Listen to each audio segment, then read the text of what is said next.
नमस्कार मित्रों, मैं हूं डॉक्टर हरिनिवास। चैनल का नाम है संस्कृत साहित्य एवं संस्कृति।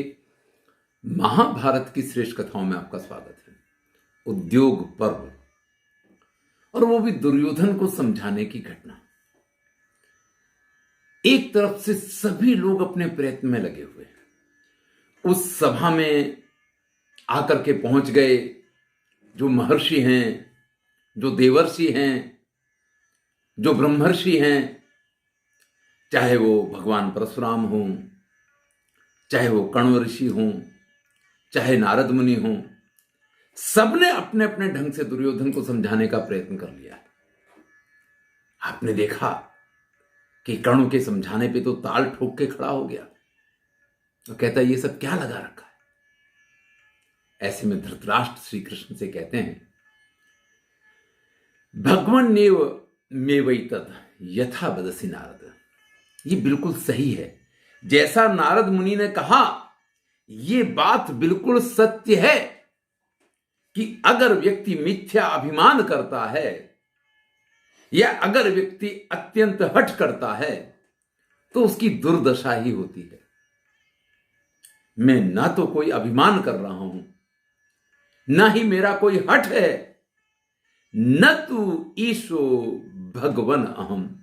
लेकिन ये जो कुछ यहां हो रहा है, कहने के लिए मैं राजा हूं, लेकिन इस पे कुछ भी मेरा बस नहीं है। धृतराष्ट्र स्पष्ट कह रहे हैं कि महाराज मैं राजा तो हूं, लेकिन ये सिर्फ नाम भर का राजा रह गया हूं। वास्तव में जो मेरा अधिकार क्षेत्र है वो मेरे बस में नहीं रहा। इसलिए आपसे मेरी प्रार्थना है कि आप ही ऐसा प्रयत्न कीजिए कि संभवतः आपके समझाने से दुर्योधन समझ जाए।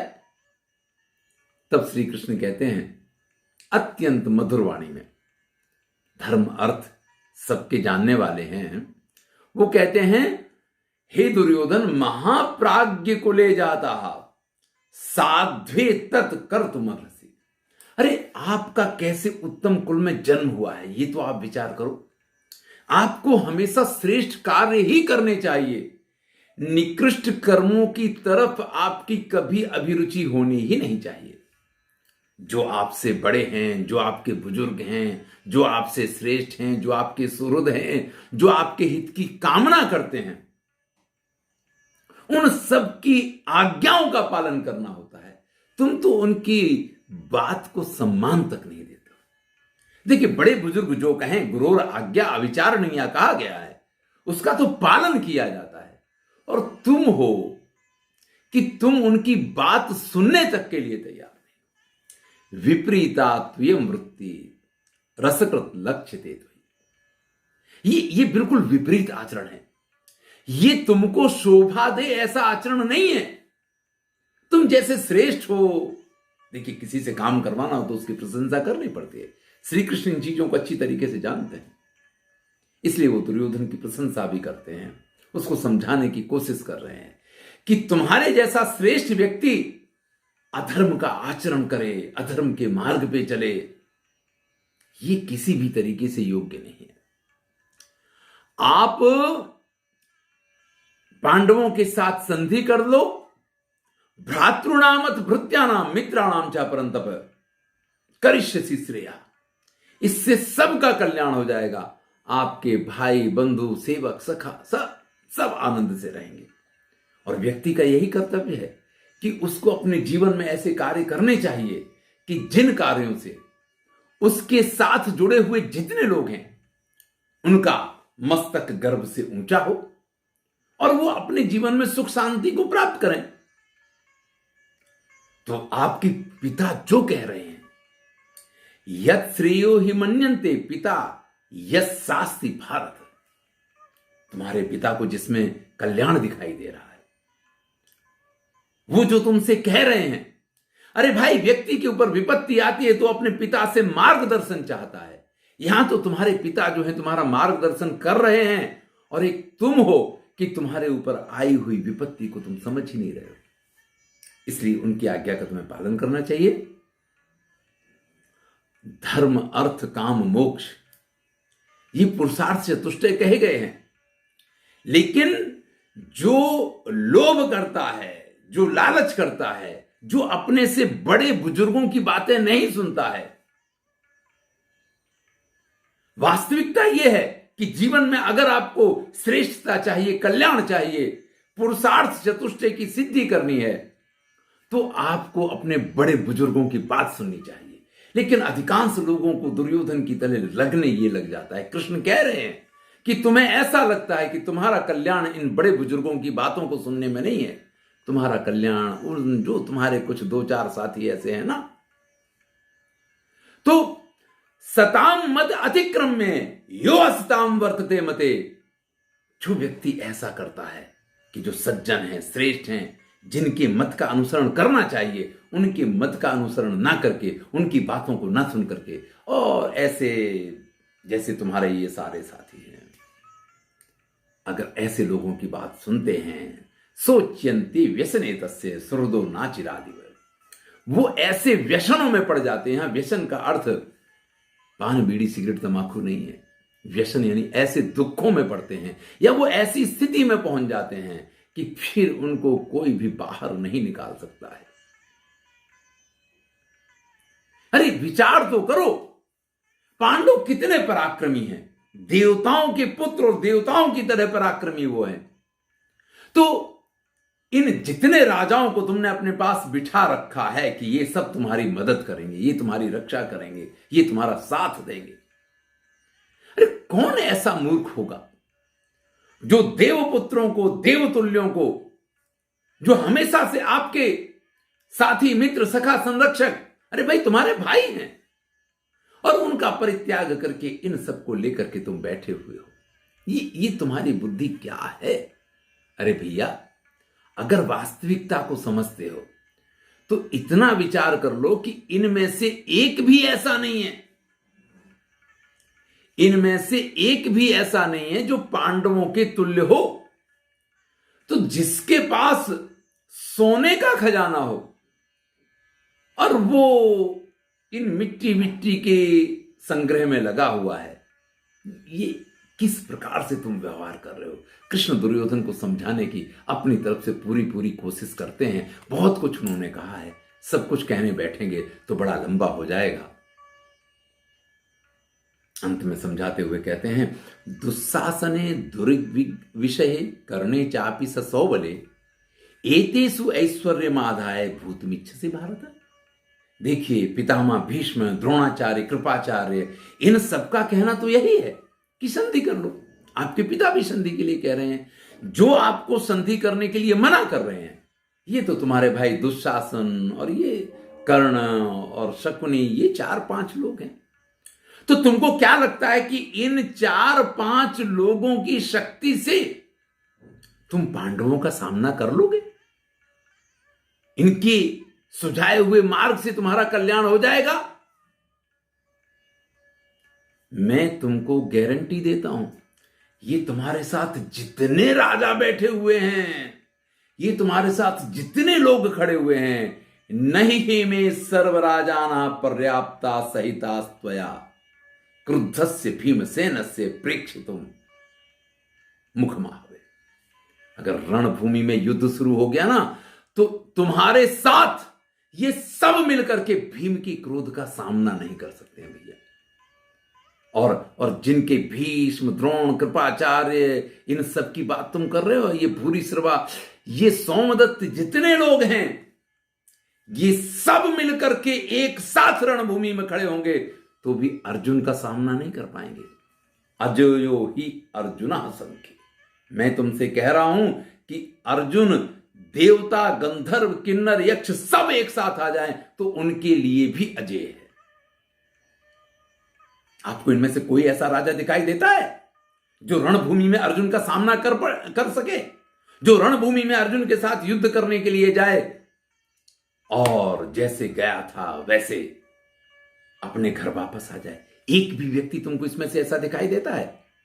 और फिर श्री कृष्ण वो बात याद दिलाते हैं, भैया अगर आपको ये बात समझ में नहीं आ रही है तो मैं मिथ्या नहीं कह रहा हूं, तुम्हें इसका सैंपल मिल चुका है। विराट नगर में तुम सब के सब, यही कर्ण, यही शकुनी, यही दुशासन, यही तुम, यही द्रोणाचार्य, यही कृपाचार्य, यही अश्वत्थामा और पितामह भीष्म भी वहां उपस्थित थे। इतने सारे योद्धाओं के साथ अकेला अर्जुन लड़ने आया था। तथा विराट नगरे श्रूयते महद अद्भुतम। वो जो अद्भुत दृश्य तुम देख चुके हो ना, देखा था ना, अरे मैंने तो खाली उसको सुना ही सुना है, मैं उसका साक्षी नहीं हूं। तुम तो उसके साक्षी रहे हो दुर्योधन। जब अकेले उस अर्जुन ने तुम सबको परास्त किया था, कपड़े उतार लिए थे, ऐसे ही नहीं छोड़ दिया था, हैं? और फिर भी तुम्हारी समझ में ये नहीं आता है कि उस अर्जुन के सामने तुम समझ रहे हो इस सेना को लेकर के तुम युद्ध कर लोगे। और फिर तब तो वो अर्जुन अकेला था। मद द्वितीयम पुनः पार्थ, कहा प्रार्थ है तुम अर्हति। अरे अब तो मैं उसका सारथी बन के बैठूंगा दुर्योधन। फिर किसकी ताकत है? अरे साक्षात पुरंदर इंद्र भी उतर के आ जाए ना, तो भी अर्जुन का तो बाल बांका कोई नहीं कर सकता। अब मैं उसका सारथी बन करके बैठूंगा।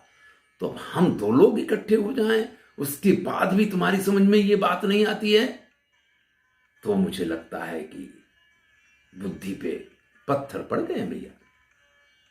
मेरी बात अभी भी सुन लो। पश्य पुत्रान तथा भ्रातरीन ज्ञातीन संबंधिनस्तथा त्वत्कृतेना विनेशेयुर इमे भरत सत्तमा। तुम अपने इन भाइयों को, अपने पुत्रों को, अपने ज्ञाति बंधुओं को, अपने संबंधियों को, इन सबको देखो। अरे तुम्हारी समझ में नहीं आ रही है, तुम्हें अपनी चिंता नहीं है, तो इन सब की चिंता करो।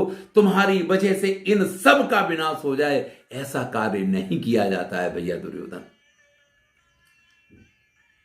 मैं तुमको वचन देता हूं, अगर पांडवों को तुम उनकी सत्ता देते हो तो युवराज तुम ही रहोगे, महाराज भी धृतराष्ट्र ही रहेंगे। वो ना तो तुम्हारा युवराज पद चाहते हैं, ना महाराज धृतराष्ट्र का राजा का स्थान उनको चाहिए। उनको तो अपना राज्य, जो एक हिस्सा उनको दिया गया था, वो हिस्सा उनको वापस दे दो। वो सुख शांति से तुम जैसे युवराज थे वैसे ही युवराज रहोगे, जैसे तुम्हारे पिता राजा हैं वो इसी प्रकार से राजा रहेंगे। तो भैया अगर कल्याण चाहते हो और सबका प्रिय चाहते हो, अपने इन सभी बंधु बांधवों का, पुत्रों का, सखाओं का, मित्रों का, संबंधियों का कल्याण चाहते हो, तो तुम्हें मेरे अनुसार तो संधि कर लेनी चाहिए। श्री कृष्ण ने बहुत समझाया। जैसे श्री कृष्ण ने ये कहा, भीष्म ने तुरंत श्री कृष्ण की बात का समर्थन किया। उन्होंने इस बात के लिए दुर्योधन से कहा, धर्मम अर्थम महाबाहु आह त्वाम तात केशव। केशव तुमसे धर्म और अर्थ से युक्त बात कर रहे हैं। ये जो कह रहे हैं ये एक अच्छा अवसर है, ये एक अच्छा मौका है। इसमें तुमको झुकना नहीं पड़ रहा है। इस संधि में किसी भी प्रकार से कुरुकुल का कहीं पे भी नाम बिगड़े, ऐसी बात नहीं है। श्री कृष्ण स्वयं संधि के लिए आए हैं। देखिए, कोई सामान्य ऐसा वैसा व्यक्ति आया हो तो आप ये सोच सकते हैं कि इसमें तो हमारे मान को हानि पहुंची है, लेकिन जब साक्षात श्री कृष्ण संधि के लिए आए हैं तो तुम्हें इस प्रस्ताव को स्वीकार करना चाहिए। भीष्म पितामह ने यह बात की। द्रोणाचार्य तुरंत कहते हैं कि श्री कृष्ण और पितामह भीष्म, शांतनु पुत्र भीष्म जो कह रहे हैं, हे राजन, धर्मार्थ युक्तम वचनम आह त्वाम तात केशव तथा भीष्म शांतनव तत्जुजस्व नराधिप। ये जो कुछ कह रहे हैं ना, ये बिल्कुल सही है, एकदम श्रेष्ठ है, आपके लिए कल्याणकारी है। आपको तुरंत इस बात का स्वीकार करना चाहिए। मेरी बात मानो तो आपके पितामह भीष्म और ये श्री कृष्ण जो कुछ कह रहे हैं उस बात का स्वीकार कर लो। तुम्हारे समक्ष आए हुए इन माधव का इस प्रकार से अपमान मत करो, यानी उनकी बात का अस्वीकार मत करो। जैसे ही मौका देखा, विदुर भी दुर्योधन को समझाने की कोशिश करते हैं, लेकिन दुर्योधन तो उस मिट्टी का बना हुआ है जिसके ऊपर कोई असर ही नहीं है। तब उसके पिता धृतराष्ट्र भी उससे कहते हैं, आसीनम भ्रातृभी सार्धम राजभी परिवारितम। वहां सभी के साथ बैठे हुए वो दुर्योधन से कहना शुरू करते हैं, वासुदेवेन तीर्थेन तात गच्छस्व संशय। बिल्कुल निश्चिंत होकर के वासुदेव, ये श्री कृष्ण जो है ना, ये एक पुण्य तीर्थ के समान है, और उन्होंने अगर कोई बात कही है तो निश्चिंत होकर के उस चीज का स्वीकार कर लो। काल प्राप्त मिदम मन्ये मातुम दुर्योधन नातिका। ये जो सुंदर अवसर आकर के पहुंचा है, पिता धृतराष्ट्र दुर्योधन को समझा रहे हैं, ये जो उत्तम अवसर आकर के पहुंचा है, तुमको किसी भी तरीके से इस अवसर को गंवाना नहीं चाहिए। धृतराष्ट्र ने कहा, भीष्म ने समझाया, द्रोणाचार्य ने समझाया, फिर से द्रोणाचार्य और भीष्म दुर्योधन को समझाते हैं, फिर से कहते हैं कि भैया, जब तक अर्जुन ने गांडीव नहीं उठाया है, जब तक भीम ने अपनी गदा नहीं उठाई है, जब तक ये सारे पांडव रणभूमि में नहीं आए हैं, देखिए ये समर भूमि जो है ना, ये समुद्र जैसा है, और उसके अंदर नकुल, सहदेव, द्रुपद, धृष्टद्युम्न, विराट, शिखंडी, शिशुपाल का पुत्र धृष्टकेतु, ये सात्यकी, ये सारे के सारे मगर जैसे हैं, और एक बार ये मगर अगर पिंजरे में से बाहर आ गए तो फिर इस रणभूमि के समुद्र को पार करना भैया ये आसान नहीं रह जाएगा। हर तरीके से द्रोणाचार्य ने, हर तरीके से पितामह भीष्म ने दुर्योधन को समझाने की कोशिश की है। ऐसे में दुर्योधन श्री कृष्ण की बातों का जो जवाब देता है, दुर्योधन का जवाब नहीं है। अगले वीडियो में हम दुर्योधन के उस जवाब को सुनेंगे, वो क्या सोचता है और वो क्या मानता है और वो क्या कहता है श्री कृष्ण से, जिन्होंने उसको समझाने की कोशिश की है। धन्यवाद। मैं हूं डॉक्टर हरिनिवास और चैनल का नाम है संस्कृत साहित्य एवं संस्कृति। जीवन में इतना याद रखिए कि अगर एक बार दुर्योधन बन गए तो वापस लौटने का कोई रास्ता हमारे पास नहीं है। हमें हमेशा अर्जुन बन के रहना चाहिए, जो श्री कृष्ण की हर उस बात को सुनने के लिए तैयार है जिसमें उसका कल्याण है। एक तरफ दुर्योधन है जो श्री कृष्ण क्या, उसके पितामह, उसके पिता, उसके गुरु और भी बहुत सारे जितने श्रेष्ठ लोग हैं, अरे ऋषि मुनियों ने आकर के उसको समझाने की कोशिश की है, वो किसी की बात नहीं सुन रहा है। धन्यवाद।